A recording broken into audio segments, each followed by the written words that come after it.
Welcome back to Live FM. You are tuning with Sandro and Meghan right here on the Sandro and Meghan show. And if you're listening in the Posh area, you are of course listening on 98.1 FM. Otherwise, in the Kosh area, you're on 100.6 FM. Otherwise, you can listen to us on the World Wide Web on www.livefm.co.za or just download the app and you can listen to us anytime, anywhere. I hope that each and every single one of you is having such a wonderful and such a blessed week. Yes, it is Wednesday. We are halfway there. It's almost the end of the week is in sight. We are nearly there, and for the majority of for the majority of you, it's all public holiday this weekend. So I hope that you guys are excited. I hope that you guys are getting into the long weekend mindset, ready to kick up their feet. And for those of us who are working, I'm sorry, my friends, but it is one of those things. But other than that, let me introduce my wonderful, beautiful co-host, Sandro. How are you doing? I'm doing fine, and you? I just cannot wait for winter to pass. It's been this last week for some reason. The days are lovely, but the evenings and the mornings, oh man, I'm not enjoying it. I'm about time spring can come, and spring can stay for a while, and then summer can come a bit later, but otherwise doing good. Are you ready for this? I am ready. This is when Sanjay gave me the topic of today. I started laughing. I said, how are we going to take this? Because this is kind of a funny, one of those funny ones, easier said than done. But we're going to hold off on telling you guys the topic until after the break. So get your tea ready, get your coffee ready, get your snacks ready, and get your notebook ready. And for those of you who did send in a couple of requests last week, feel free to send more messages to the Live FM studio. It was wonderful to hear some feedback. So enjoy the song, and we'll be back right after this. Welcome back. Yes, you are still listening to Sandro and Meghan right here on Live FM. And I'm going to go ahead. Me and Sandro said, I told him I'm going to let him lead today because this is a topic that I think I should be listening a bit more to than preaching on. And the topic for the day is don't get distracted.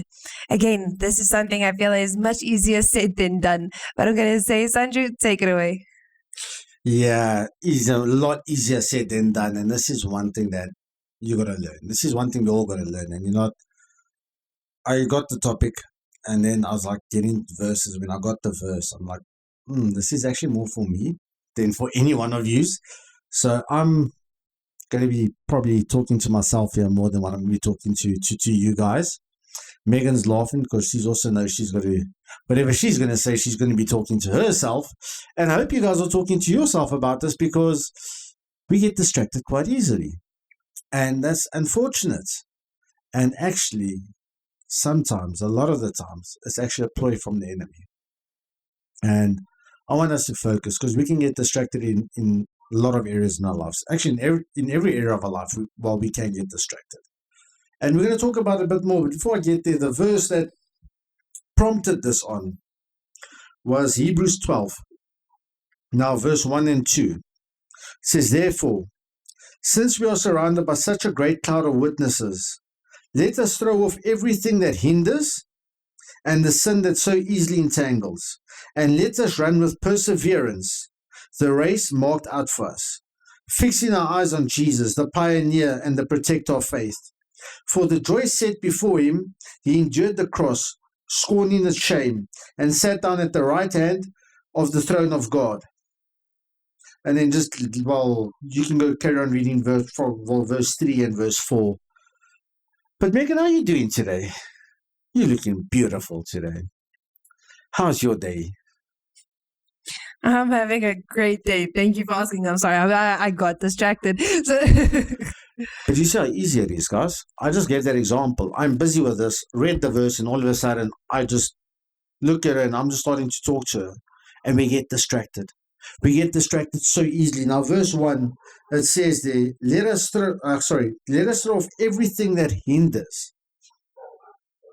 And one thing we got to do, and this is spiritually, physically, when it comes to work, when it comes to family time, when it comes to maybe your goals, maybe when it comes to going out and reaching your dreams.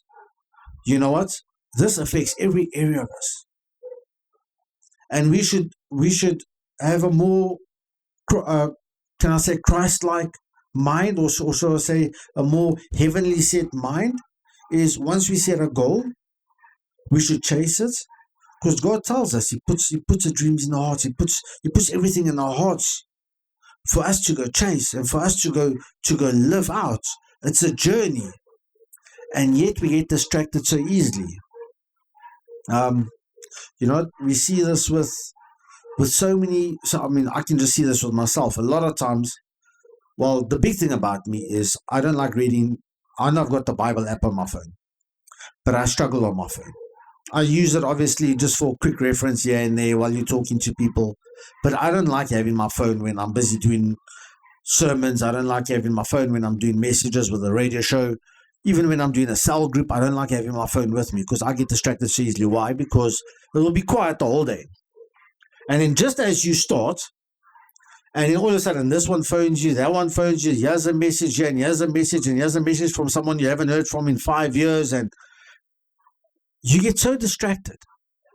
That's why I'm not a big believer in, I know a lot of people do on their notes app and all that. They do their messages, and I've seen this in like, especially in cell groups, and then they do their lessons from there or the cell lesson from there. But I get so distracted. And that's for them, it works for them great. But if it distracts you, we must start learning to change our ways, start doing things differently. Because it's so amazing that, you know what, the one thing that distraction does, it veers us off our path. It really veers us off our path from where we want to go. If this is spending more time in the Word, put your phone down, put the TV off. If this is spending more time with the Lord in prayer or going to groups, stop making excuses. Yes, afterwards, you know what, you're always going to be tired after a long day's work, but it's always amazing how, and I mean, myself and Meghan have experienced this many times, because especially when it comes to the cell group. Now, our cell group there was back then on Tuesday, Wednesday, right? It was on the Tuesday, sorry. And for some reason, everyone is like, yes, yes, yes. And then, by 5 o'clock, all of a sudden, you start getting a message or two, or you start getting the third message. And that happened quite recently with us in our cell group as well. And you know what? It just became a thing of, oh, we've just had a hard day and we're really tired. And so I get it. But you know what? It's keeping you off from where you should be. And you know what? A lot of times we say we want to grow spiritually. Okay, so let's be with the community of believers. Let's keep on growing. We see in Acts 2, what they did in Acts 2. They went to the temples, they got the teachings from the apostles, and from there they went to their separate homes, and they carried on, like in home church, they carried on singing psalms and praises, and they carried on learning about the word and having communion together. They carried on fellowshipping and they ate together. They were not distracted from their course. But we get distracted so easily. And you know what? We should learn perseverance, pushing through, especially when you're pursuing a goal. I mean, if you got a goal that you're pursuing, let's take an easy one. I want to lose 10 kilos. Okay, but I hate gym. I don't want to lose 10 kilos, but you know what? Then we start gym and we get so excited. Yeah, after that second session, your body's sore, your arms are sore. Like, no, I'm just going to skip one day, and all of a sudden, the chicken breast is not tasting as nice as it did the first 2 days, and it's so bland, and it's chicken breast and rice, and just vegetables and broccoli and cauliflower and all the stuff we used to hate as kids. And I mean, but it's Sunday, so I can have a malva pudding, you know. Yeah, no, but I'll go tomorrow to gym. No, today I'm just going to rest my body, because otherwise my muscles they're really so sore. I'm scared I'm going to hurt myself. And we start making up all these excuses. And this is the one thing I want us to stop. Set your goals. And if you're chasing a goal, if it's getting closer to the Lord, if it's growing in Him, okay, then make sure make sure you set out your plan on what you're going to do. I'm going to be waking up early in the morning. A lot of people like to wake up early in the morning. Meghan was one of those at a stage. She would wake up at 4 in the morning, I think, and she would spend a lot of time with the Lord in prayer and in the word. And then we would wake up, the rest of the house would wake up. And you know what? She did it for quite a while, and then life happens. Unfortunately, life happens, but to get back into it is difficult. Other people have got this thing of, okay, I'll do it at night. And then other people have got this thing, especially when we fast. You know, the whole point of fasting is not about eating, it's about spending more time with God. But we're so focused on the not eating part. We think fasting, we think the victory is in the not eating and depriving our bodies of food. No, the victory is in spending more time with God. The time, come lunchtime when your stomach grumbles and you're like really getting hungry, that's the time you should be in prayer. Your lunch hour or your lunch break should be in prayer, in the word, spending more time with God. But I felt this many times. So I'm like thinking, okay, let's just not get food, drink a lot more water, pump my stomach full of water, and just think of anything, think of unicorns, rainbows, or whatever else, just so that I won't get angry or I won't feel the effects of the hunger. But we miss the aim. We miss the aim totally, because you know what? That's the distraction, because the victory in the fasting comes with spending more time in the Lord. It's not about denying your flesh. Yes, you deny your flesh, but why do we deny your flesh? As a sign, or as a point showing us that I should be spending more time with God. As soon as my flesh wants the food, let me go get spiritual food. So we see how we miss the mark a lot of times. Guys, we're going to get to a break now. I've just been told that time is up. I didn't even realize the session is up. I'm just so enjoying myself on my own little mission here, while trying not to get distracted. But we'll be back right after the song. Guys, welcome back after the break. Yes, you're listening to Life FM. You're listening to the Sandro and Meghan show. It's Wednesday. It's just after 1 p.m. It's closer to 1:30. And you know what, guys? I hope you guys are enjoying it. I hope you guys are enjoying the day. And I hope this topic is touching you in some point or another. Meghan, what have you got to say about this topic? Well, you know what? When it comes to getting distracted, I think I think I could write a book and get distracted from writing the book, and try and write another book and get distracted from whatever I was busy with. Because unfortunately, this is something that I know that personally I struggle with. And I've testified about this before, but I have such a big issue with getting distracted that the Lord literally had to isolate me in solitude so that I would just pay attention to what I was supposed to be doing. And see, to me, that was a great blessing. And for other people, it might seem like one of those really extremes, but that's what I needed to grow closer to the Lord.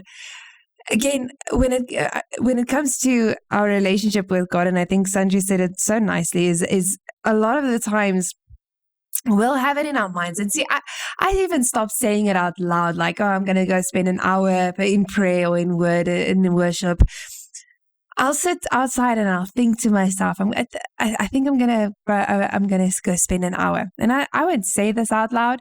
And then the moment I walk inside to pick up my Bible, then all of a sudden the phone starts ringing. My phone is dead silent. No one ever phones me. But all of a sudden the phone starts ringing, and then someone sends me this clip that's interesting, and this happens and that happens. And unfortunately, it is one of those things that I feel like there's a lot of the times there's this hindering to growing closer to the Lord, and it's a general thing that I think we struggle with as a society. Having all of these distractions, and yes, be it in goals, be it in whatever. I think the gym analogy that Sandra used was quite fitting. Having. I mean, there was a stage I considered myself a gym junkie, spending 4 hours a day in the gym. And there was, until at the very end, when I stopped going to the gym, and all of a sudden, because I had COVID, and then it was so difficult to get back into that motion, get out of my distraction and get back into the gym, that I just never went back. And this was something that I was actually passionate about. I actually enjoyed it. I actually had so much fun with it all the time. But again, to get back to what's actually of importance, when it comes to, and I've spoken to many people where I would ask, so how do you read the Bible? Because this is always an interesting conversation for me, is how do you read it? Do you read it chronologically? Do you pick a verse? Do you pick a random page? Like, how do you read the Bible? I always find it interesting. And so those who read it chronologically, I'll hear a lot of people say, well, I'll read 2 or 3 chapters today, and then maybe a month goes by before I pick up the Bible and I read another couple of chapters, because that is, and that is so true. I think that is true for a lot of us. And I'll have a season where I'll read book after book after book, and then it comes to a part where I find it extremely difficult to read. Maybe it's a bit of a pulled out writer, one of those very long, extended writers. And then for me, I have a difficulty focusing when it's very extended. So then I have a difficulty picking the book back up and reading the Bible further, because that is unfortunate. And I think, like, I had a conversation with one of our youth kids. He brought his cousin, and he explained the exact same thing. And I think a lot of us, without realizing, have the same issue. And the funny thing is a lot of us carry shame about this when all of us have the very same issue. And I think that's one of the things that's probably the biggest issue when it comes to getting distracted, is that we've got this shame that comes because we're not fulfilling what we said we were going to do. We're not holding fast to our own words. And then that shame causes us to hinder even longer because, oh, well, what's the point now?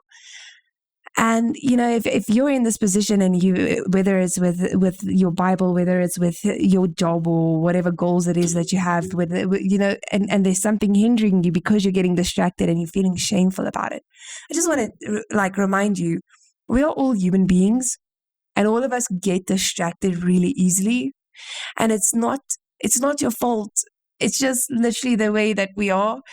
And sometimes it just takes a little bit more self-control to just bring us back. But that doesn't mean we need to carry shame because we lack a bit of self-control.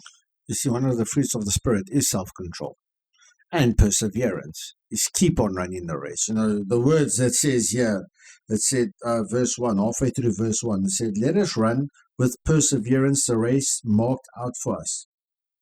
Let us run with perseverance. And that's one of the things is, you might get distracted for a second, but our problem, or let me say my problem at times, is I get too distracted. I get distracted for a second, then I must come back. And I said, no, but I'll go back now. I'll go back now. I'll do it tomorrow. I'll start. No, man, I'll start next week. I've said so many dates that Meghan just like, yeah, whatever. It's like if I want to do something, they're like, no, I'll do it, but I'm going to start after my birthday. Now I'll start in August.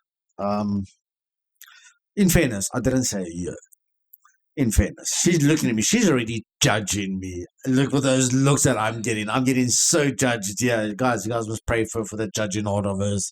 But yeah, there's a couple of things that I've said. That's why I say, you know what? This word is for me because there's a couple of stuff that I should have started already. And I'm like looking at this, and I'm not running with a perseverance. And I think one of the big things comes in the start of verse 2. And whatever it is, because the word clearly says that whatever you do it for the glory of God. So wherever you are, and we have done a message on it this year, whatever you do it for the glory of God. It might not be, you might not be in the job you want to be. You might not be in the place where you want to be. But whatever you do it to the glory of God. Because you're not doing it for human masters. You are doing it for Him, the Lord of Lords, our Heavenly Father, the Creator of the universe. And then verse 2 starts off, fixing our eyes on Jesus, the pioneer and perfecter of faith. And then it carries on. But fixing our eyes on Jesus, even in your work sense. When you're struggling to wake up, it's like, oh, do I have to get out of this bed? Especially when it's like so cold. And actually yesterday morning, I had one of those moments. I didn't want to get out of bed. I really, really didn't want to get out of bed. But I had to get out of bed because Caleb must go to school and all this stuff. And you know what? I'm like, no, I have to wake up, quickly make coffee. Because for some reason, we've got this thing off. If you don't have a coffee, your brain doesn't wake up, which, yeah, we're not going to get into that discussion. But a lot of times we just don't want to, we get lazy and, we get distracted and like just a little bit more. And this is the one thing. And then it's like one of these things, no, I have to. Because one of my duties as a father, I believe, is making sure that I do the best I can for Caleb, for preparing him for life. And a big part that I believe in is he should be going to school, creche, because he learns a lot there. I mean, we can go into the whole topic and we've seen how he's grown just from being there, but that's a big part of his learning is coming from there. And it's just so amazing to see how he's grown. But I mean, it's easy for me to say, no, we can stay in, or we can do this bunker day here. But then we are moving away from our goals. And you can take the distraction in anything. What distracts you? Is it a physical goal? Is it a financial goal? Is it maybe budgeting? Is it spiritual? Is it maybe when it comes to losing weight or maybe gaining weight or going to the gym? Set goals, set targets, and pursue it. But don't stop. And say, Lord, I'm actually doing this for you. Yes, I want a healthy body. That's why I'm doing this. It's not about me looking good and me becoming egotistical. It's about doing it for you. I want a healthy body because you blessed me with this body. So you can see the role I'm going on. And this is the one thing, guys, do everything you do it for the Lord, because you are doing it for the Lord. And you know what? The more you practice it, the less distracted you'll get. I think it's something that we learn, something that we've got to learn. Otherwise, we will get distracted. Unfortunately, this is the end of our time. I've got so much more to say, but don't get distracted. Have a blessed week, and we'll be back next week. Same time, same place. Blessings, guys.